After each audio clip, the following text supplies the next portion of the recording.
अस्सलाम वालेकुम। I am professor Nida Mubeen, lecturer biology. Welcome to my YouTube channel.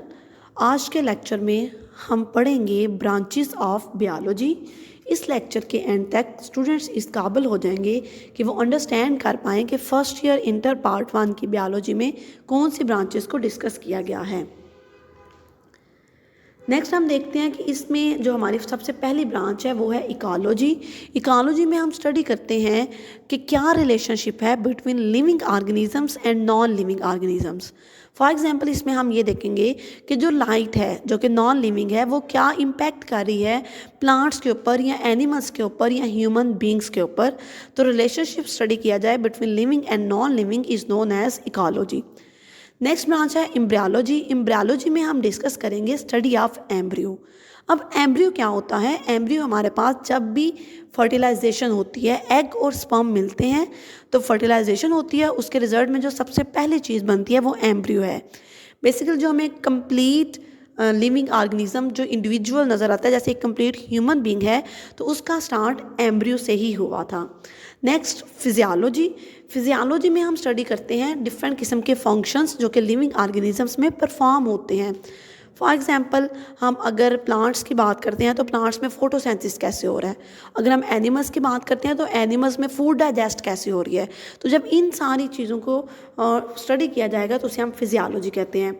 Morphology में हम देखते हैं फॉर्म एंड स्ट्रक्चर्स, मीन कि इसमें हम स्टडी करेंगे, पहले में तो हमने फंक्शंस देखे, तो इसमें हम देखेंगे कि जो फंक्शन परफॉर्म हो रहे हैं जैसे डाइजेशन है तो वो उस स्टमक का स्ट्रक्चर कैसा होगा, या फिर जो पूरा ह्यूमन बीइंग है या प्लांट है उसका स्ट्रक्चर कैसा है और उसकी फॉर्म बाहर से शेप कैसी है। मॉर्फोलॉजी को मज़ीद नेक्स्ट हम मूव करते हैं। हमारे पास मॉर्फोलॉजी की दो ब्रांचेस होती हैं, internal morphology and external morphology. Internal morphology में हम इंटरनल स्ट्रक्चर्स मीन के अंदर से हम देखेंगे कि हार्ट है तो वो किधर किधर ब्लड सप्लाई कर रहे हैं, और स्टमक है तो वो डाइजेशन कैसे कर रहा है। लेकिन हम एक्सटर्नल मॉर्फोलॉजी में बाहर से जो हमारे पास स्ट्रक्चर है कि मीन्स के बाहर से जो बॉडी पार्ट्स हैं उनको हम जो है ना वो इसमें डिस्कस करते हैं। हिस्टोलॉजी देखी जाए तो स्टडी ऑफ टिश्यूज़ हैं। हमारे अंदर जितने भी ऑर्गन्स हैं वो सारे टिश्यू से मिलके बने हुए हैं। जैसे ग्लैंडुलर टिश्यूज़ हैं जो सेक्रीशंस रिलीज़ करते हैं। प्लांट में बात करें तो जाइलम टिश्यू हैं जो कि वाटर कंडक्शन करते हैं, तो इस चीज़ की स्टडी को हम कहते हैं। प्लांटोलॉजी नेक्स्ट फील्ड है। प्लांटोलॉजी में हम स्टडी करते हैं फोसल्स को।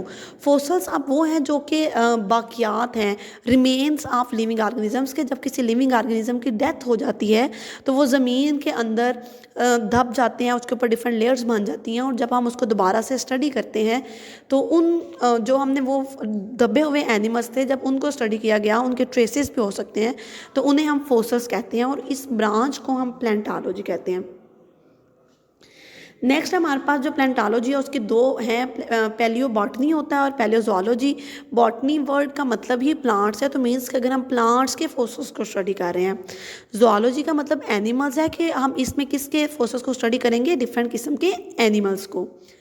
फोसल्स हैं क्या है? रिमेन्स ऑफ एंशियंट ऑर्गेनिजम्स, के वो वाले ऑर्गेनिजम्स जो कि अब नहीं हैं उनके बाकियात को स्टडी किया जाता है, जो अब एक्सटिंक्ट हो गए हैं, जो जिनकी अब कोई भी वैरायटी टाइप ऑर्गेनिज्म मौजूद नहीं है।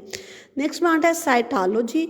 साइटोलॉजी का वर्ड जो साइटो है उसका मतलब ही सेल है, तो basically study of cell is known as the cytology, जिसमें हम सेल को स्टडी करते हैं। अब सेल को स्टडी करने का मतलब ये है कि सेल के अंदर मौजूद कौन कौन से जो है ना उसके अंदर सेल के अंदर हमारे पास कौन सी ऑर्गेनेल्स मौजूद हैं, फ्लूइड मौजूद है, कौन सी मेम्ब्रेन्स मौजूद है, तो सारी चीज़ें सेल से रिलेटेड स्टडी करना। नेक्स्ट वन हमारे पास एवोल्यूशन है। तो एवोल्यूशन में हम स्टडी करते हैं वो तमाम प्रोसेस जो कि चेंजेस आई, changes over time, basically known as the evolution. तो वक्त के साथ साथ जैसे आप लोगों ने भी सुन रखा होगा कि पहले जो एनिमल्स होते थे या जो पहले ह्यूमंस होते, जो ह्यूमंस की बड़ी हाइट होती थी, बड़ी एज होती थी, लेकिन वक्त के साथ साथ चेंजेस आई हैं। तो वो वक्त के साथ जो चेंजेस होती हैं जब उनको स्टडी किया जाता है उसे हम एवोल्यूशन कहते हैं। हम एवोल्यूशन को स्टडी हम जेनेटिक्स बेस पे करते हैं। जेनेटिक्स का मतलब होता है चेंज इन जीन्स। जो हमारा डीएनए है, डीएनए ही डिसाइड करता है कि हमारे अंदर कौन सी कैरेक्टरिस्टिक्स आएंगी। तो जब डीएनए के अंदर चेंजेस आ जाती हैं तो उसे हम जेनेटिक्स कहते हैं, और उसी की वजह से एवोल्यूशन होती है। और टोटल ये स्टडी करना कि डीएनए के अंदर कैसे कैसे चेंजेस आई हैं उसे हम जेनेटिक्स कहते हैं।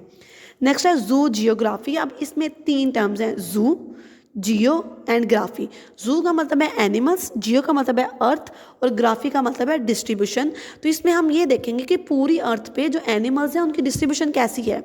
आप डेजर्ट्स में चले जाएंगे तो आपको और तरह के एनिमल्स मिलेंगे, जैसे कि उसमें आपको लिजर्ड्स मिल सकती हैं। आप टंड्रा में चले जाएं, आइस एरिया जो है उधर चले जाएं तो आपको पोलर जो है ना वो बियर मिलेंगे। और जबकि आप मॉडरेट पे चले जाएं, आप वाटर में चले जाएं तो आपको फिशेस मिलेंगी। तो डिफरेंट किस्म के एरियाज़ के ऊपर डिफरेंट किस्म के एनिमल्स होते हैं, उसको जिसमें स्टडी किया जाए उसे हम जू जियोग्राफी कहते हैं। नेक्स्ट है टेक्सानोमी। टेक्सानोमी बेसिकली एक ऐसी फील्ड है जिसमें हम नेमिंग एंड क्लासिफिकेशन को स्टडी करते हैं। अब देखिए बहुत से ऐसे हमारे पास एनिमल्स प्लांट्स हैं जिनके हमने ग्रुप्स सबके बना दिए हैं। सबके ग्रुप्स हमने किस तरह से बनाए, कौन से ऐसे कैरेक्टरिस्टिक्स हैं जिनको हम देखेंगे और हम कहेंगे कि ये सेम ग्रुप में आएंगे, और देन उनको एक नेम दे दिया जाता है जिसे हम साइंटिफिक नेम कहते हैं। जैसे होमोसेपियन एनिमल्स का नाम है, तो जिधर मर्जी प्लांट ह्यूमन बीइंग का नाम है होमोसेपियन, तो जिधर भी होमोसेपियन का वर्ड यूज़ होगा उसका मतलब यही होगा कि ह्यूमन बीइंग्स को डिस्कस किया जा रहा है। और इसकी क्लासिफिकेशन हम उसके जो एक जैसे कैरेक्टर होंगे उनको हम एक ग्रुप में रख लेंगे, जिन ऑर्गेनिजम्स के कैरेक्टर सेम नहीं होंगे हम उनको डिफरेंट ग्रुप्स में रख लेंगे। नेक्स्ट है हमारे पास माइक्रोबायोलॉजी। माइक्रो का वर्ड ही माइक्रो ऑर्गेनिज्म से निकला है। वो तमाम ऑर्गेनिज्म जो कि माइक्रोस्कोपिक हैं, जिनको हम माइक्रोस्कोप से स्टडी करते हैं, जैसे बैक्टीरिया, वायरस, प्रोटोजोआ। तो इन सब की स्टडी जो है ना वो जिस फील्ड में हम की जाए उसको हम माइक्रो बायोलॉजी कहते हैं। इसमें हम ये देखेंगे कि ये जो माइक्रो ऑर्गेनिज्म है वो रहते कैसे हैं, उनका लाइफस्टाइल क्या है, वो फूड किधर से लेते हैं, रिप्रोडक्शन कैसे करते हैं, कौन कौन सी डिजीज़ काज करते हैं। तो ये सारी चीज़ें हम इसमें डिस्कस करेंगे। आपको इस पूरी वीडियो में ब्रांचेस से रिलेटेड कोई भी क्वेश्चन हो तो आप कमेंट्स में लिख के ज़रूर बताइएगा, इंशाल्लाह मैं उसका आपको आंसर करूँगी। And thank you so much. मैं उम्मीद करती हूँ कि आज के लेक्चर के बाद आप लोगों को जो फर्स्ट ईयर है चैप्टर नंबर 1 का जो सेकंड लेक्चर है वो क्लियर हो गया होगा।